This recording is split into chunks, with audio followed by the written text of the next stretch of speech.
Recording in progress.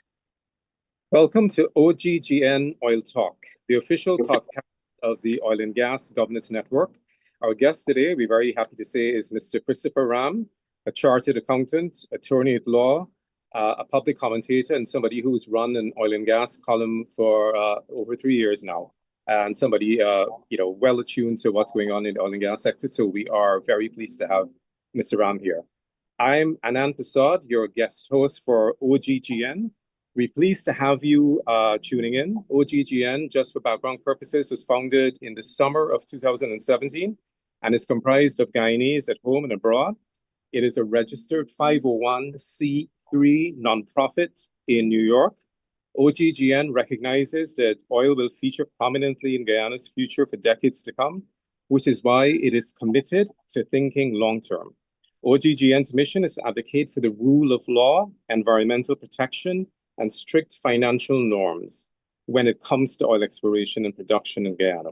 Whether you're listening locally or in the diaspora, OGGN's goal is to keep you informed and educated. OGGN is independent with no political affiliation and actively advocates for transparency, accountability, and good governance. Tonight's topic is very important. It's when will Guyana receive more than 14.5% of oil revenues? And this is something that is at the crux and nub of the oil and gas industry. That is, when are we going to be able to get what is sufficiently due to us? And this is what OGGN hopes that everybody listening, and particularly younger people in this country who are the ones who are going to be able to sort of benefit from the full extent of the oil and gas industry, it's for them to begin to get invested in this. That is, if we're only receiving 14.5% of the revenues at this point, it means that 85.5% of the rest of the revenue is going elsewhere. And we should be concerned about that, and we should be trying to ensure that we get to some point where we are getting the majority of the revenues and the oil companies are getting less than a majority. So this is what we'd like to address with Mr. Ram, and he is completely qualified for this. And so, Mr. Ram, we're very glad to have you on, and we'll go straight into the questions. We're very pleased to have you here today. The first thing I wanted to get into before we got to the actual questions of who is getting what and how, I wanted to point out to listeners, and I would like to get your comments on this, that Parliament has not met for more than 2 months following the passage of the budget, and committees are still to be established. Bills have to be presented. Some of those obviously are related to oil and gas. And this doesn't seem to be, the concern of the lead of the House of Government Business, the Attorney General, the Chief Whip. How can one run an oil and gas sector without your Parliament operating? And what is the responsibility also of the opposition in this? Because Parliament is, of course, both the government and the opposition. I'd like to hear what you have to say. Well, thank you very much for having me. And let me congratulate you on your new appointments, a new function as well. I'm sure you'll do as good a job in this capacity as you did at Sabbath News. The issue of Parliament, I was thinking about this question, and I'm not sure President Ali, in his second term, is taking too much interest in the procedures of the Constitution and accountability. He seems to have his own different agenda and building his reputation and maybe a future career internationally, because there can be absolutely no justification for what he has done, what is being done. If you were to take the budget as a single event, then Parliament has really only met 3 times. And we have so many things to do. There's so about the reporting to be done, all these select committees, all these constitutional committees, all these boards, the Procurement Commission, so many things to be done. But the government, I think, feels that, look, these things are not important. We will run the country by presidential, cabinet, and ministerial fiat, and that's about it. I don't think they have a lot of respect for the opposition. They don't have a lot of respect for democracy. So it's very difficult for anyone to say, when is this government going to do anything about ensuring that the guardrails and the instruments of democracy are really up there and are put in place. We know as well corruption, the question of access to information just does not feature. And quite frankly, I think we were on our way towards an elected kind of autocracy, and that's not going to bode well for this country. Right. Okay. So let's get straight into how the revenues are being distributed. On March 20th, Kaiser News, following discussions with the head of ExxonMobil Guyana Limited, Alistair Rutledge, he said that ExxonMobil has expended US $40 billion to develop the 7 oil projects approved to date. Currently, based on his explanation, US $5 billion remains in the cost bank to be recovered by the company. When you compute the capital costs for the 7 projects using publicly available data, it comes to more than US $60 billion, so there is some discrepancy there. Based on Kaiser News' report, it seems that the capital cost was US $45 billion. Is information regarding capital costs and their pay down confidential? If not, why isn't it being released and being the center of conversation? And how much needs to be repaid before you can then move to higher levels of profit for both sides? There is no requirement, provision, or necessity for confidentiality. What we are having is a replay of the situation we had with the APNU AFC coalition, where they just are not willing to share information. This is a question simply, we're not giving the information. And as we speak during this program, we see so many things that are not being said. So we have to accept what Mr. Routledge has said. But we also need to bear in mind that the contract is not being properly executed. Oil and gas, the energy costs are being charged to cost oil, and that ought not to happen. There's a special framework. So quite frankly, however they do it, I think the head office, the Ogle campus of Exxon, that has been charged to cost oil as well. So we don't know what's going to be happening. I think with the higher prices that we are now seeing because of the issues in the Middle East, bodes well in some respects for Guyana, but it also has some downside, which we're going to discuss later. But Right. on the question of course, the audits are not up to date, and they don't report those numbers, and we have to rely on Exxon, which is quite ridiculous that we have to rely on the contractor who has never been particularly open and transparent. They've not said how the payment for the Shell money, when they sold Shell's interest, they've never accounted for it. We've had problems with the figures on this oil contract almost from the very beginning. So quite frankly, we can play with some estimates, but not accurate figures. Right. And just to mention that the Shell transaction referred to is they're buying out of Shell's interest in the block, which they now have control over with their other partners. That's right. Thanks.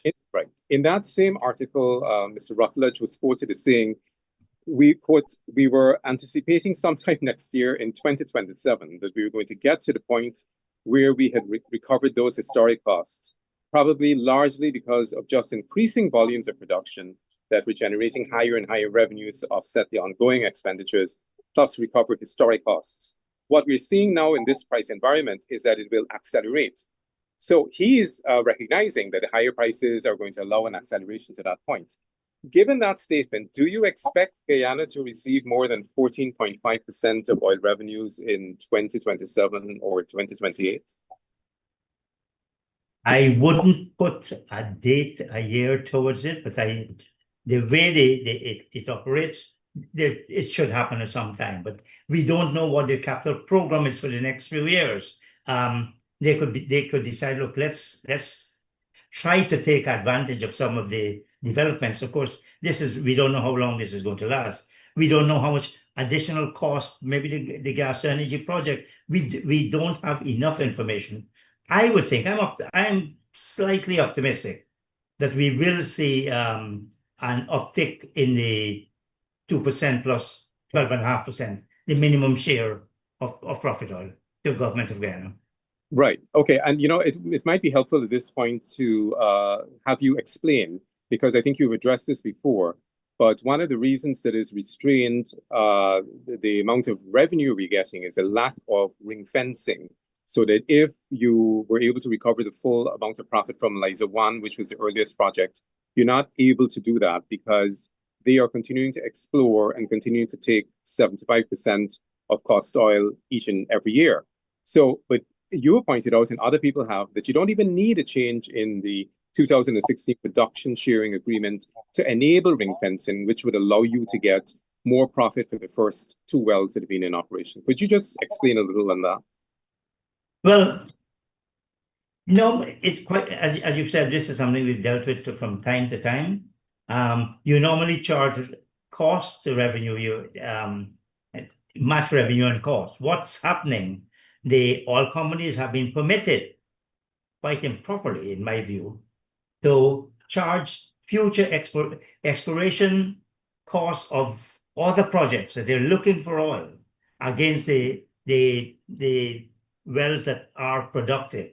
And now ring fencing is implied in almost every contract, but we don't apply it. And they've defended it. There's nothing.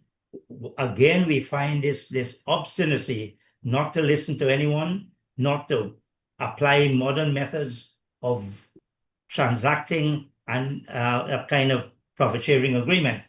So it's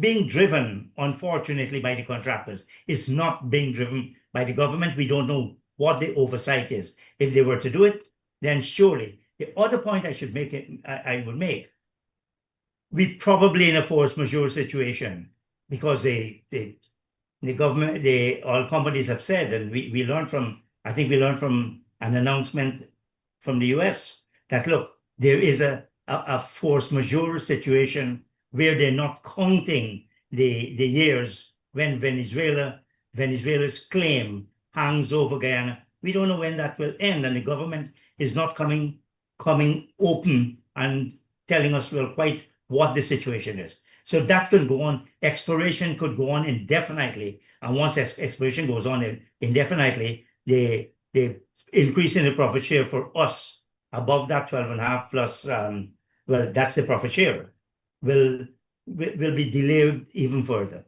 Yeah. So how do you explain if ring fencing is implied in any sort of contract, why the government would not seek to have Exxon and its partners comply with that, so that the members of the public, the Guyanese, can see from Liza 1, we've now reached a point where costs have been recovered and we're now going to split profits 50-50. So you're going to get 50, I'm going to get 50. And we can then allocate these monies to specific projects. Why wouldn't the government allow that to happen? The government has quite a strange explanation for it. We all know this is the jewel in the crown. Saarbrück is the jewel in the crown, even for Exxon, as long as a historic company like Exxon. But the government's position is this: if we do that, we encourage them to stay. Exxon is not going anywhere. So, but the implication of this, Anand, is what is happening. We become an investor because part of that money, the profit share which we are foregoing, is being invested, and we get nothing for that. So we become it's more like if government is now a joint venture partner in this transaction. And that is, it shows a level of amateurishness and disregard for basic principles of overseeing and managing a contract of this significance and, I guess, complexity. But when you bought this contract is about 34 articles. That's difficult, but the government does not have the will. And they turned their back on renegotiations, and the government cannot be trusted, either in terms of understanding, in terms of policy, or in terms of integrity when it comes to this contract. And this is probably the right moment to point out that this promise that they made in 2020 to set up a petroleum commission has been completely gone against. And if you had a petroleum commission with people who were qualified and people who were detached from the government, you would have all of these issues such as ring fencing and other contract management issues properly addressed so that the fullest benefits accrue to the country. Yes, that's another one of the broken promises. That's correct. Right. If you're joining us now, this show is being brought to you by the Oil and Gas Governance Network, which comprises Guyanese here and in the diaspora. More Guyana oil-related material can be found on www.oggn.org. Members of the audience can give OGGN a thumbs up or like on the Kaiser News Facebook page or the Kaiser News YouTube page. The topic today is when will Guyana receive more than 14.5% of oil revenues? And our guest is chartered accountant and commentator Christopher Ram. Now, I want to go to the question of the statement by the U.S. Ambassador, Nicole Ferrier, recently stating that renegotiating the 2016 production sharing agreement with ExxonMobil would be incredibly dangerous. Her main argument is that renegotiation sends a quote-unquote terrible signal to international investors that Guyana cannot be trusted to honor its signed agreements. Is this a valid fear, or is it an excuse used to protect a lopsided contract? How does this square with the U.S. tearing up of NAFTA, walking away from its Paris climate change commitments? And as I also pointed out recently, tearing up the JCPOA that was signed with Iran in 2015 that could have obviated this war in the Persian Gulf.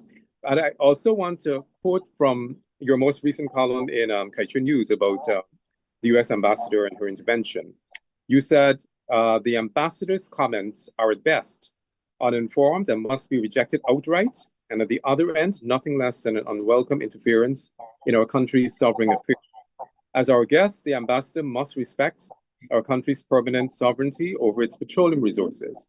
A state that refuses to revisit arrangements that no longer reflect current realities conveys weakness, while one that engages constructively within the bounds of its agreements to secure a more equitable outcome signals both maturity and confidence. In the final analysis, the issue is not whether Guyana should send a signal to investors, but the kind of signal it should send, and that is not for the USA to decide or dictate. So let me hear you defend words. Well, I stand by those statements. I stand by that column. It's interesting because in Trotman's book on former Minister of Petroleum, Raphael Trotman, in his book that he wrote on oil and gas, he did say that the persons who, the foreign representatives who were speaking out for their national companies was mainly the British.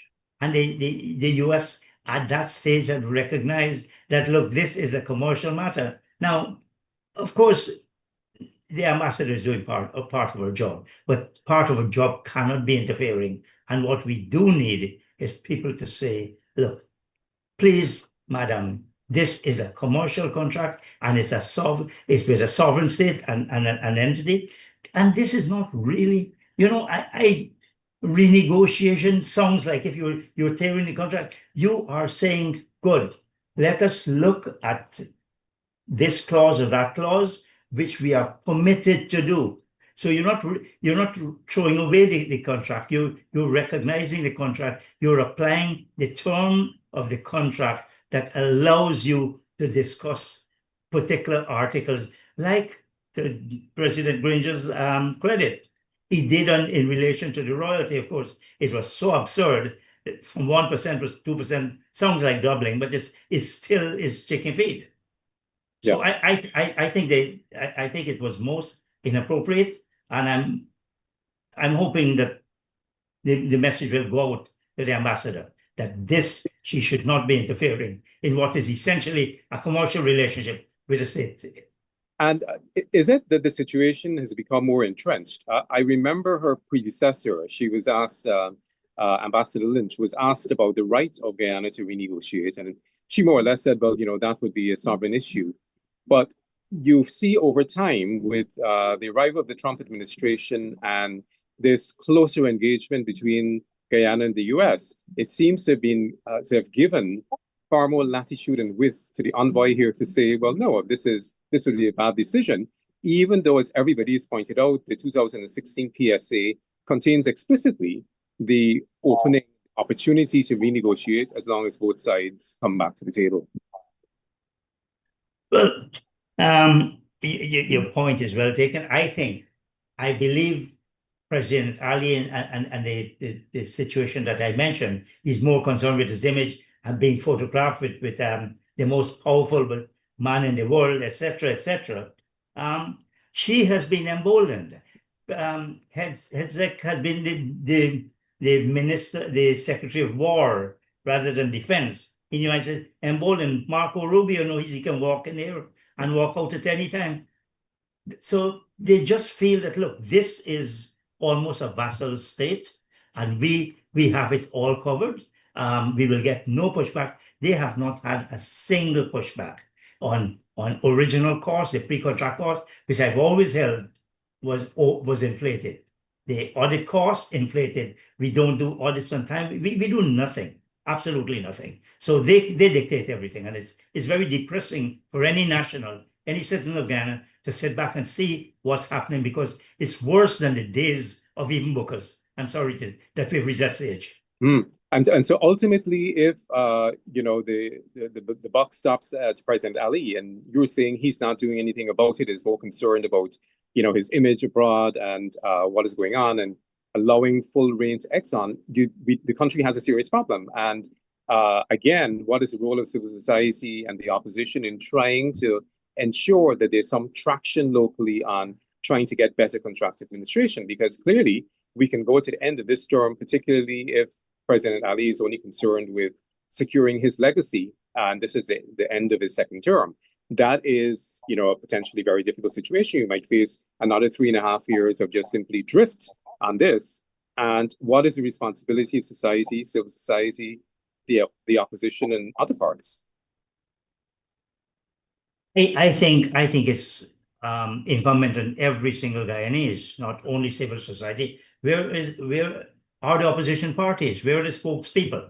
I don't particularly want to call names, but you've got a leader of the opposition, you have a shadow leader of the opposition, you have a leader of the PNC, you have a shadow leader of the PNC. What's going on?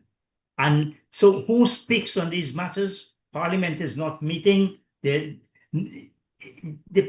country, unfortunately, since elections, seems to be paralyzed. And that is very dangerous. Never has any single company determined the fate of Guyana as Exxon determines our current fate, which is 2060 petroleum agreement. A lot more money. I mean, when it was Booker's Guyana, that was a completely different set of revenues. The magnitude here is multiplied manyfold. And that, of course, is something that's concerning. And that, I think, is the message that OGGN is trying to get across. That is, people in this country and people in the diaspora need to take that seriously. I wanted to shift back to the figures. It's been pointed out by several analysts that since 1990, Mexico has used what is known as the Hacienda hedge, a hedge against these wild fluctuation in oil prices. So this has allowed them to put a floor on the price at which it sells oil, so that in 2020 it was reported that Mexico reaped a US $6.2 billion windfall from its hedges. It is also known that Hess, which was recently bought out, interest here is bought out by Chevron, has hedged oil prices in the past. At 1.7 million barrels a day, Mexico produces about twice the amount that Guyana is currently producing, around 900,000 barrels a day. Do you know if the government of Guyana hedges its oil prices at all? What would be your recommendation regarding oil price hedging, given the future infrastructure projects Guyana is planning? Well, we don't know. Certainly, I don't know. And therefore, hedging is a highly technical issue now, and you need specialists, and there are no doubt people who make money on hedging. At this point, it's not good to hedge. Maybe, but you're guessing all the time. Is oil going to rise, or is it going to fall back within another 12 to 18 months? But that's where your Petroleum Commission comes in. Don't tell me some bureaucrat in a ministry who has the day-to-day management of a ministry to oversee has the competence or even the time to do this kind of work. And I'm so glad you raised this question of the Petroleum Commission. There is no way that we should have the Ministry of Natural Resources making all the decisions or making none of the decisions. Quite frankly, one does not even know what decisions they make. Now you hear we might go for refinery with Trinidad. Well, we need to look why Trinidad refinery failed in the first place. But these matters require some serious sitting down and thought and studies, look at examples and make the best use of it. But that's not how we operate. That's not who we are. So hedging is a very technical thing. So obviously it has to be contracted out to people who understand the hedge industry and where to look at in terms of forecasts down the road. And certainly at this point in time in the Persian Gulf crisis, because you've seen wild swings. There's also the issue of the sales from the 4 different platforms. Should they contain an element of hedging plus simply spot markets or whatever? But there, you don't even know for sure what's the thinking there, because occasionally they advertise the contracts for the sales of oil from Project 1, Liza 1, Liza 2, Payara, and so forth. But should there not be a comprehensive framework for the sale of oil that takes account of all of these things, and as opposed to just random contracts on a case-by-case basis? You know, ever since oil became a reality for us, we've not had a depletion policy. We've not had a population policy. We practically haven't. Everything is just driven. Events drive the country rather than the country drives events. Again, I don't want to speculate because if you take two of the platforms and they go one way to a platform, you can neutralize yourself. So you have to be able to really get serious, but money is made now because we ourselves will criticize if they were to hedge and we lose big time. So, but it cannot be ruled out. It's part of commodity trading, spot trading and futures. It goes with the territory. Right. You recently published in the 178th installment of your Road to First Oil column, which has been very valuable to the public, and it's been continued. And there's been a lot of material there, and I think we should point out, this is the right time to point out to listeners that the Road to First Oil column was the one that first reported this hidden signing bonus, which was kept from the public by Apple Plus AFC. And it's also revealed a lot more information and raised a lot of questions about the management of the oil and gas sector. Could you summarize for us what you think are, the key insights that you gleaned from doing these pieces, both in terms of, how the government has handled the sector, and how the public has responded to the information that is there? What is the value of the work that you have done so painstakingly over this period? Well, I think there's always value in research and studies. They ought to inform decisions. Whether they do or not is a different matter altogether. And I don't think, I'm not even sure some people read the newspapers, whether the politicians do and what they look for. We have spoken about this ring fencing. We've spoken about force majeure, how they've abused force majeure with Suriname. There is no real effective management. We know they said when they gave up on renegotiation, they said we'll have better contract administration. Well, we don't have it.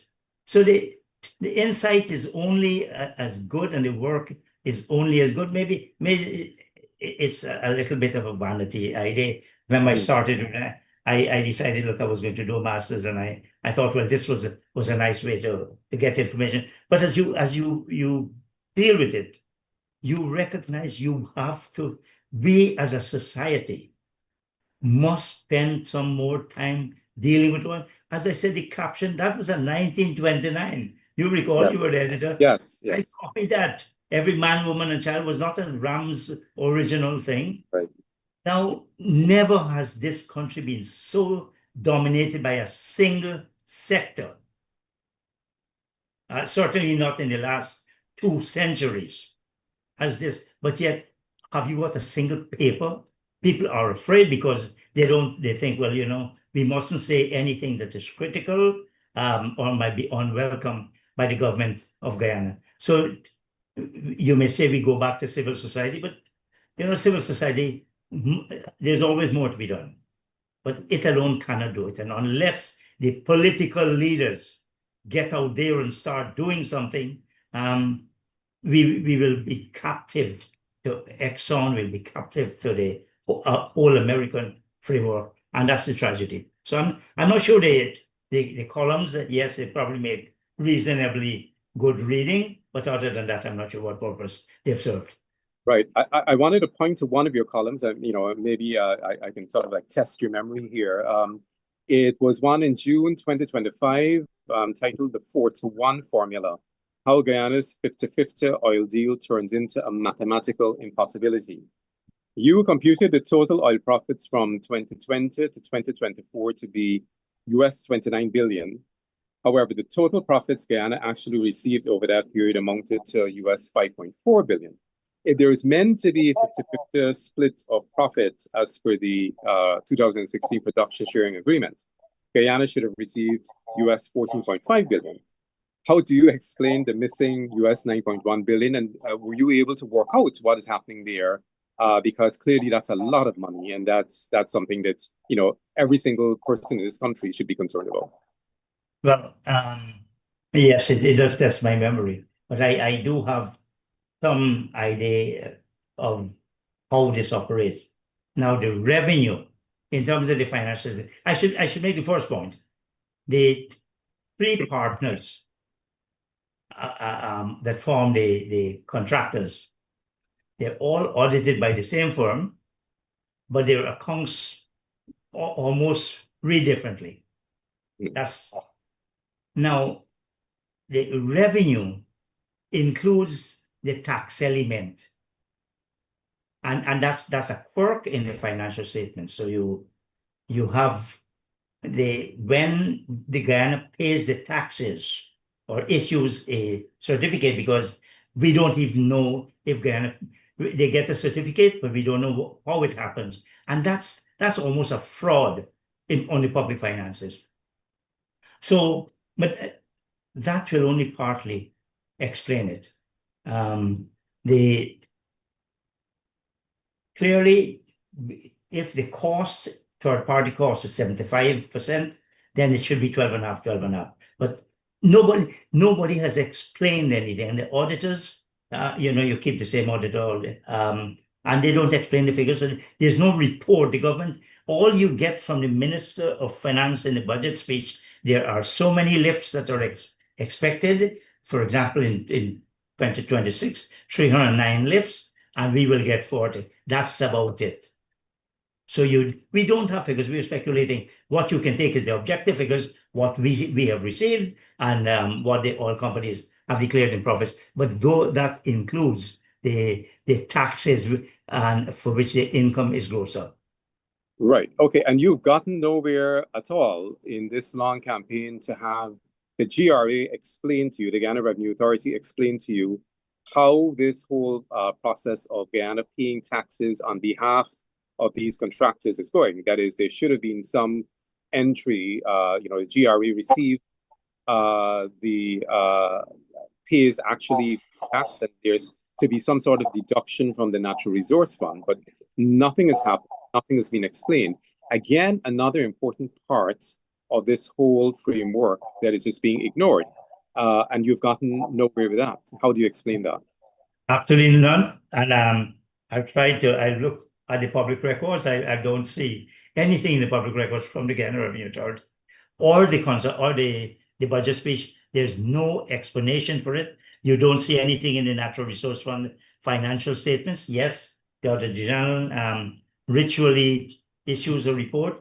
I pointed out to the Auditor General, pointed out to the manager, the Bank of Guyana, look, Section 15, Article 15.4 of the Constitution of the agreement requires that government's share of profit oil should pay the taxes, when you should go, a check should be issued on the NRF to the GRA.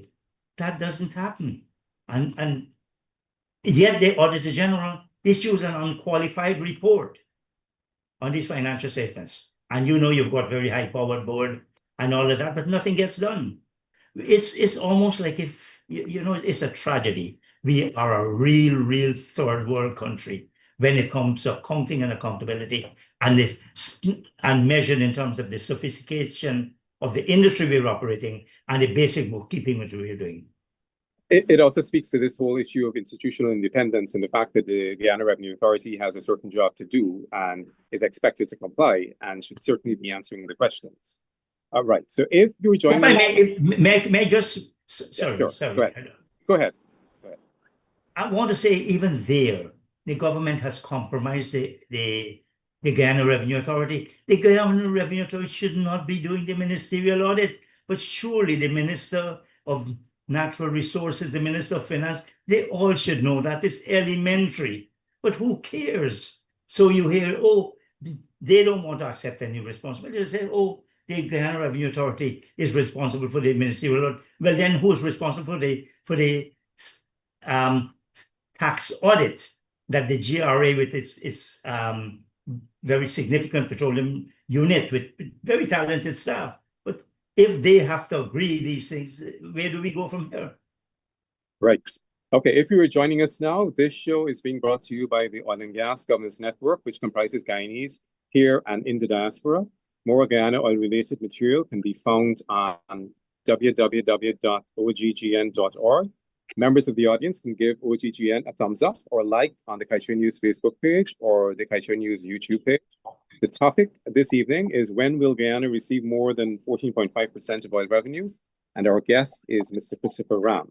Now, I want to go to the famous gas to energy project. I don't know if people might want to say at this stage infamous, but you know, it is one of those that the most costly public sector project in the history of the country. And it is coming with a promise of a 50% cut in your energy bills, but it's mired in many delays, many questions, arbitration between the government and the contractor, and a whole series of other things. In your recent article, you said, quote, the never-ending saga of the gas to energy project of promise, planning, and a bleeding of billions mentions that the soil stabilization problems were predictable and avoidable. In a project of this magnitude, how does a failure in such basic due diligence occur? And who should have been responsible for the geotechnical oversight? Now, what is your read on this project? Is it that we're in over our heads on it? We have a clear idea as to what we're doing, and the delays and the other problems are typical of a project of this sprawling magnitude? Or is there something that is more fundamentally amiss here and that we need to get a grip on very soon before we go further? And again, I would point out that this is a sort of project that if the Natural Resources Sector Committee of Parliament had been functioning, they should have been convening hearings on this, calling everybody who should be involved in this to testify before them so they can get a feel for where they are. So what is going on here, and how can the average person and parts of civil society and the opposition get in on doing what they need to do here? Well, again, sometimes you have to force that your space, force your voice. And I don't think the opposition is any sector of the opposition is prepared to do that kind of work. Now, this project, and we have to be we ought to be serious about it. If you were to look at it, that promise has now evaporated in the sense that the economic cost of carrying that project for such a long time, and with the consumers having to pay these high inflated costs, we could have done maybe a solar project at a much lower cost and got it running ever since.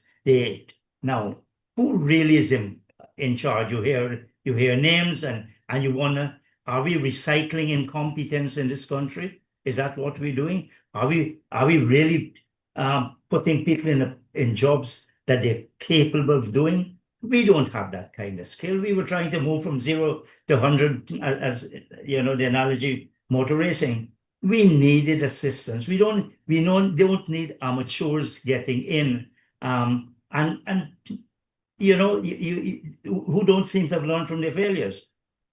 So we do have a significant problem. I, as an attorney at law, I have an issue. They've taken over land on the cheap.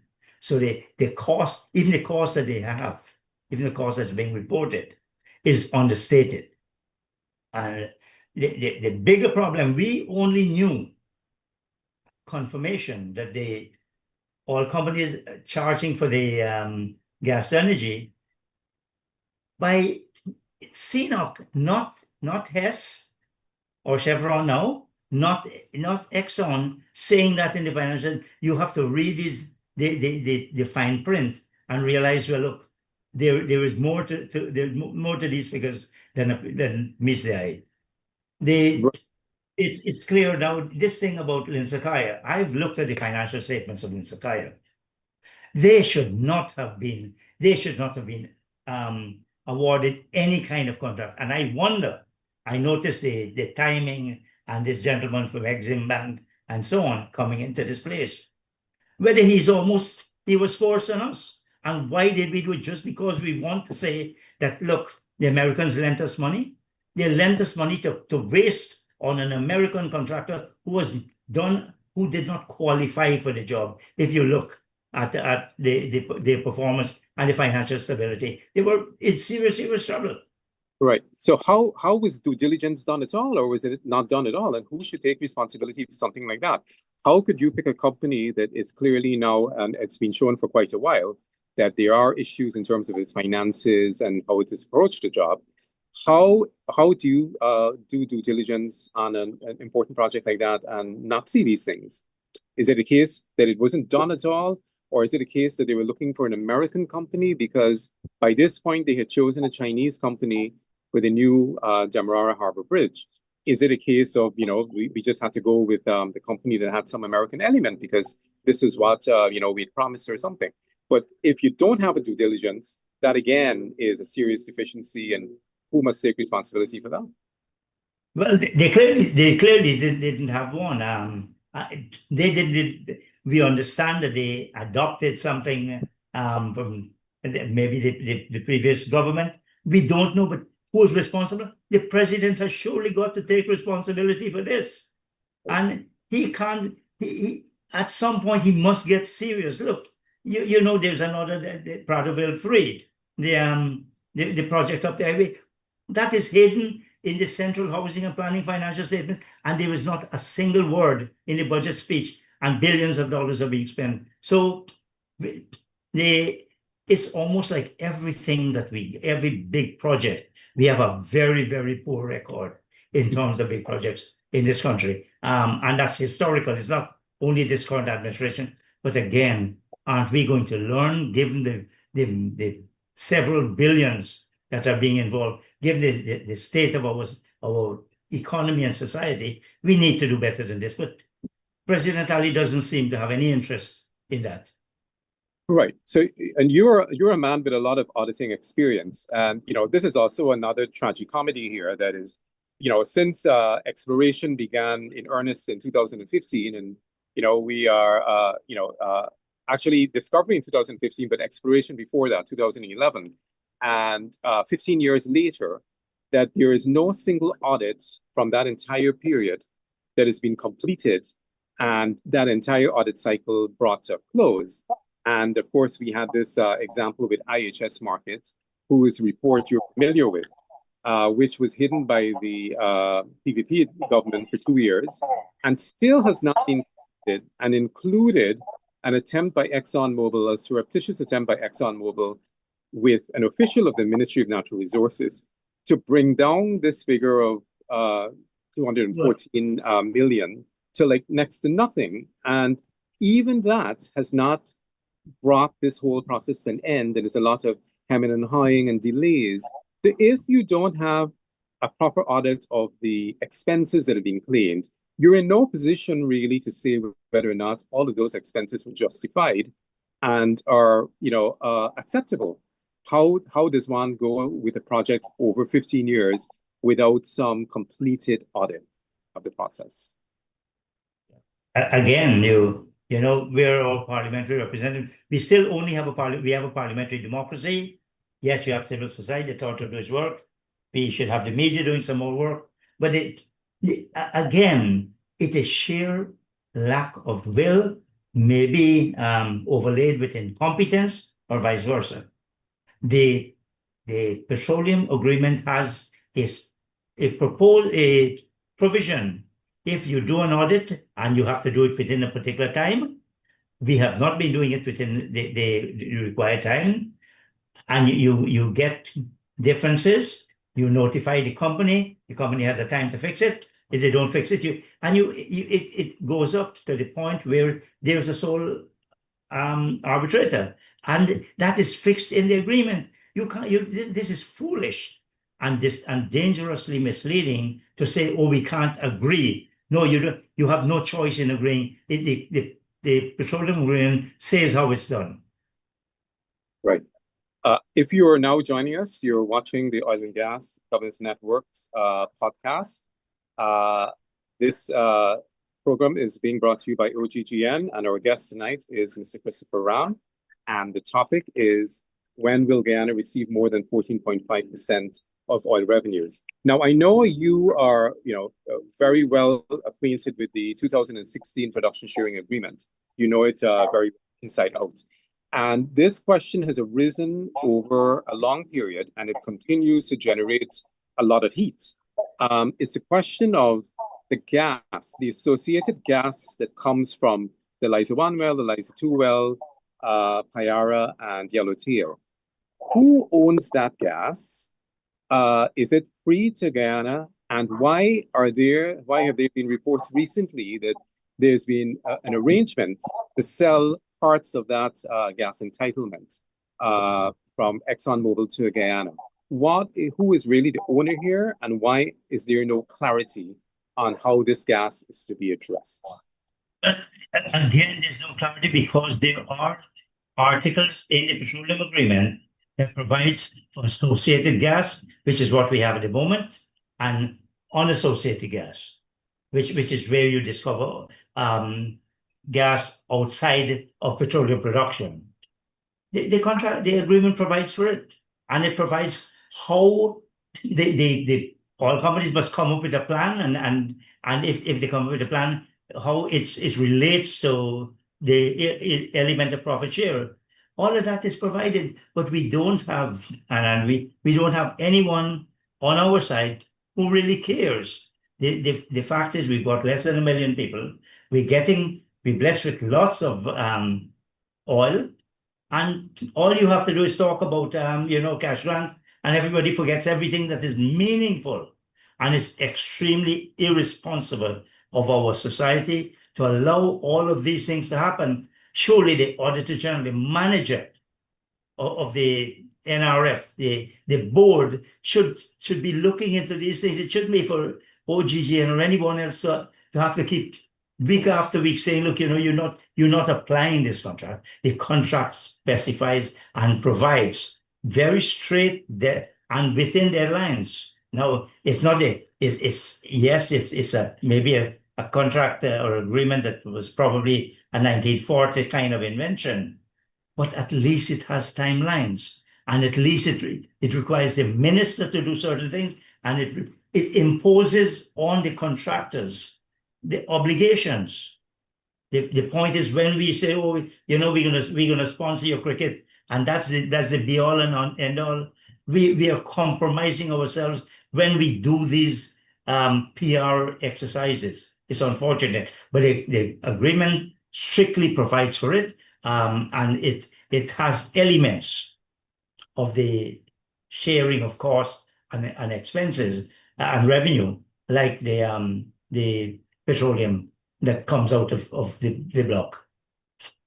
Right. I wanted to touch on the Natural Resource Fund, because you know very well that APNU plus AFC had their own Natural Resource Fund legislation that had set a very complex formula for how much you take per year from the oil and gas revenues. And then when the PPP came into office, it dumped that formula and came up with its own inscribed formula, which more or less indicated how much was taken from petroleum revenues from the previous year.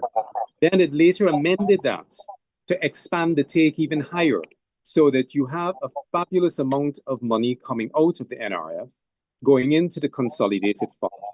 And you don't have the best practice at all where you extract moderately, looking at all of your different liabilities that could arise. You want to set aside for future generations, which is not being done here in any sort of capacity. You want to set aside money for prestige projects, which are important to the transformation of the economy. And you want to have some kind of stability component set aside. But that isn't happening at all. That is, the take from the NRF is extremely high.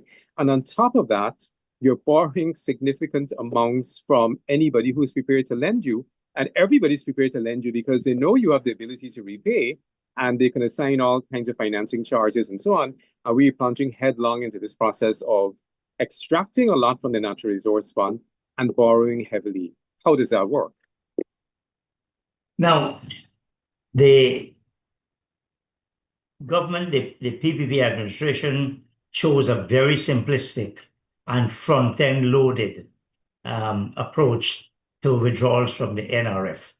And quite frankly, if you were to take their formula and to apply Article 15.4, where the certificate for taxes paid must reflect withdrawals from the NRF into the consolidated fund, we would have very little money in the Natural Resource Fund. And so to talk about an intergenerational fund would be extremely inappropriate and misleading. Now, with the kind of prices, we don't know how long they're going to last, but you could see maybe more money being left. But at the moment, you have 100% being taken out, the first billion, 95%, 90%, 85%. So much of the money, until you get to about $5-6 billion, which we're not sure we will ever get to, there's not going to be a lot of money left if the government applies the minimum or the normal share permissible under the Natural Resource Fund Act, that you're allowed to take this, and the government starts by saying, we will take it. If I may, Anand, I'd just like to make this point, that the increased income that we're getting from our 90 lifts, our 30 lifts, they will go into the NRF, but won't be taken out until the following year, because it's a succeeding year basis of withdrawals.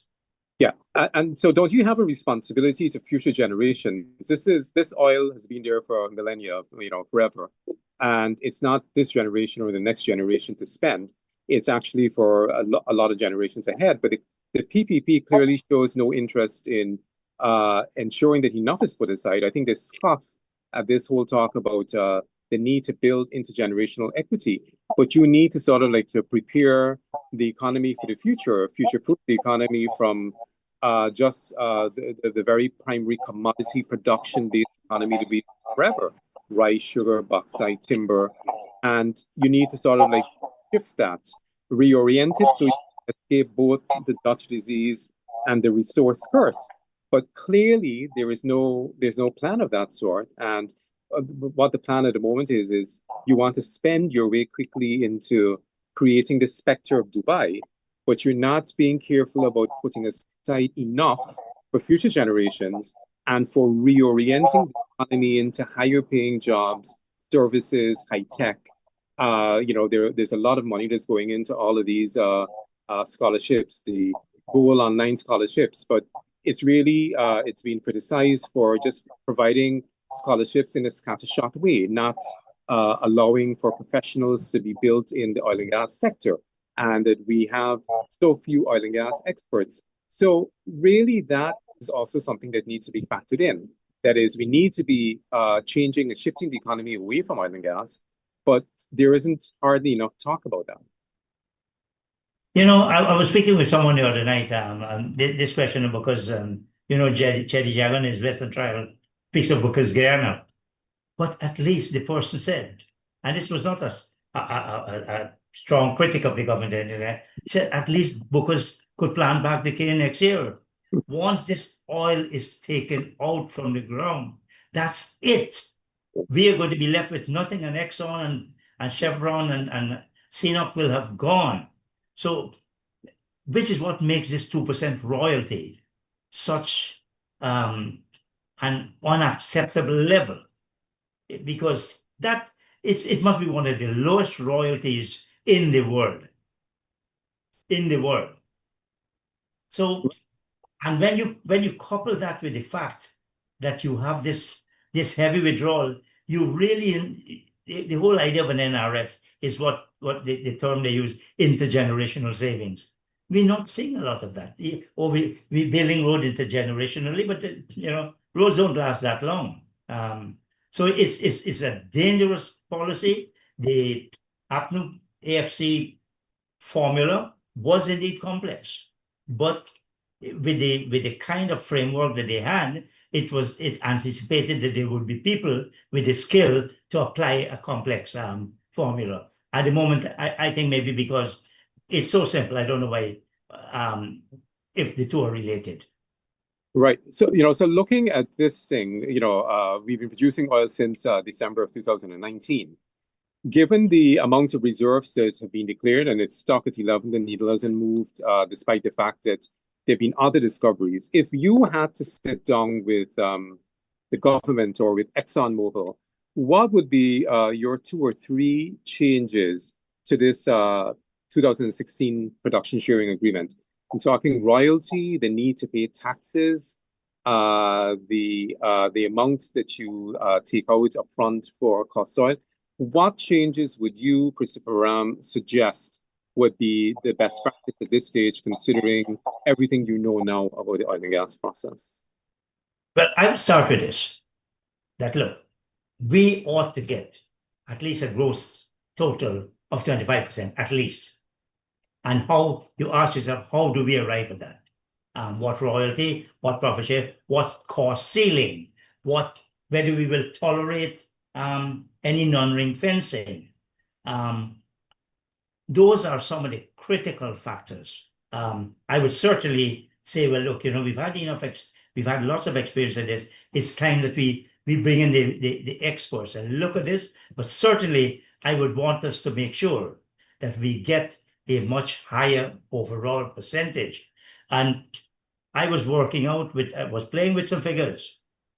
Even if cost comes down to 50%, it will still be disproportionate in terms of the economic value. I think we have to distinguish between, you see, the government likes to play an Exxon. They love to talk, oh, it's a 50-50. Not when you are waiving all withholding taxes, you are paying the corporation tax with them. That makes a significant difference. So the economic value is not 50%. It's entirely disproportionate. And they also have the ability to use any amount of oil that they'd like to use in terms of their transportation and so on. And that is also something else that isn't factored in to the whole economic equation. That's correct. That's correct. Right.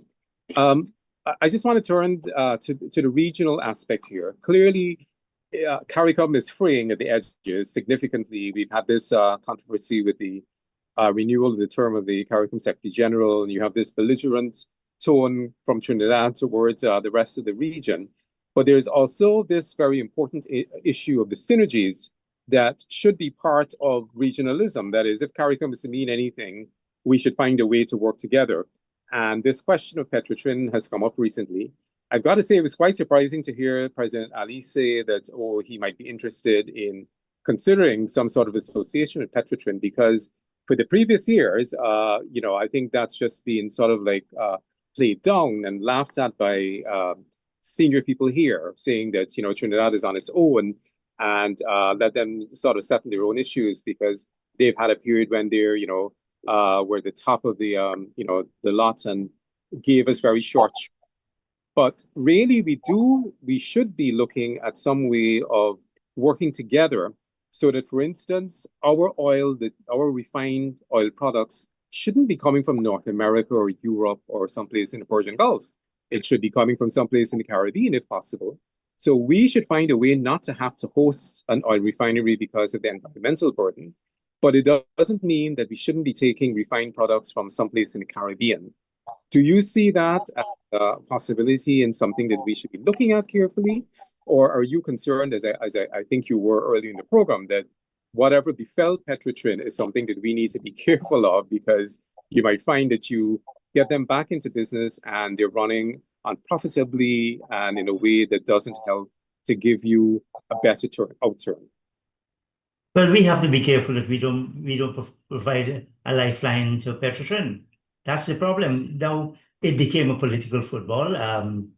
Whether Rowley try to break the unions with and they were top heavy. There's no question about it. Look, how do you get it going? We can't get a ferry that we rode. We would get we can't get a bridge.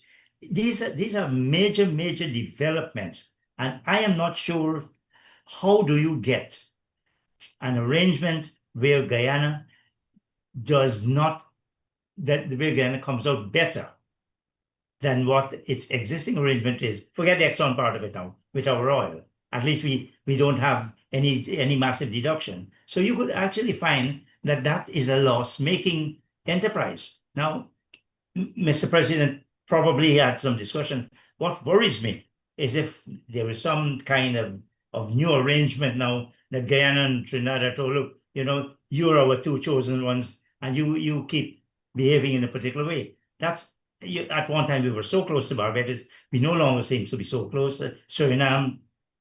These changing relationships bother me, and these opportunistic moments also bother me. This if we are to make a commitment, and that's going to be a commitment that will probably last the duration of the whole Sahel block. We need to go into this knowing that we've looked at all the ups and downs and all the internal politics, because you can't tell a sovereign state a party comes out of power.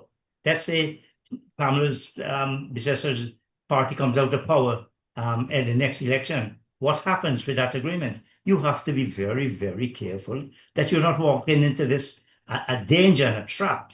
Well, at least a danger with your eyes all open. Right.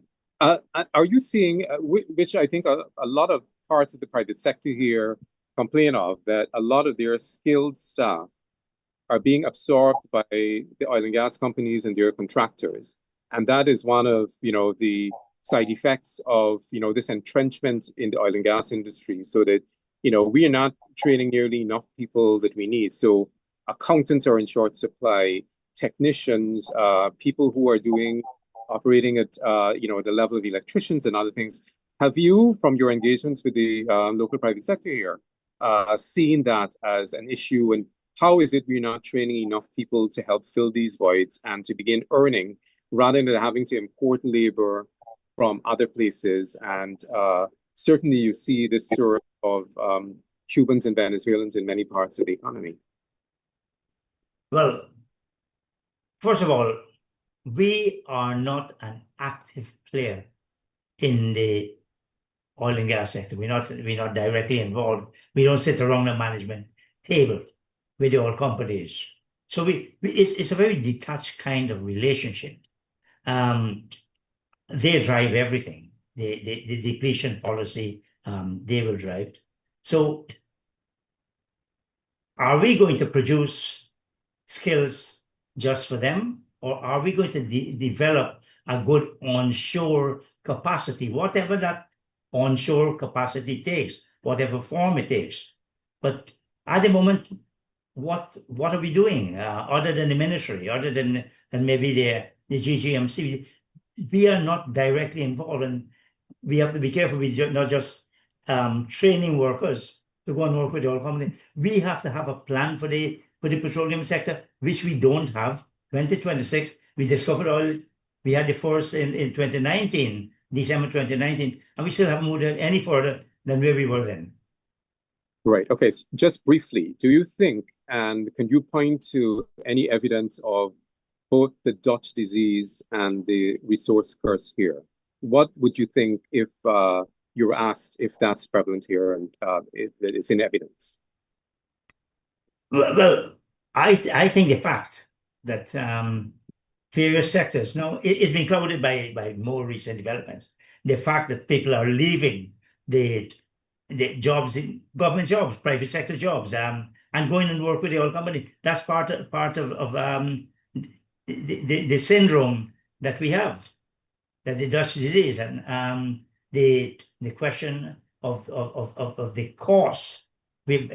Industries are being priced out of the market, and unless they are subsidized by the government, which is not, which makes an assessment difficult. Yes, I would think we do have, in terms of the employment, in terms of the sector, in terms of the revenues we're collecting, we are suffering from those developments, despite the fact that some of the money is not coming back and is being held in the NRF, and that's one of the reasons why it's allowed to. Right. But it's almost inevitable. It's economics at work. People will go where they got the best opportunities. The best opportunities are in the oil and gas sector. Okay, thank you very much, Mr. Ram. We were very glad to have you on. It was very enlightening, and we hope to have you again. You have been watching the Oil and Gas Governance Network podcast. I'm your guest host, Anand Prasad. Thank you for joining us, and we hope to see you back the next time. Thank you.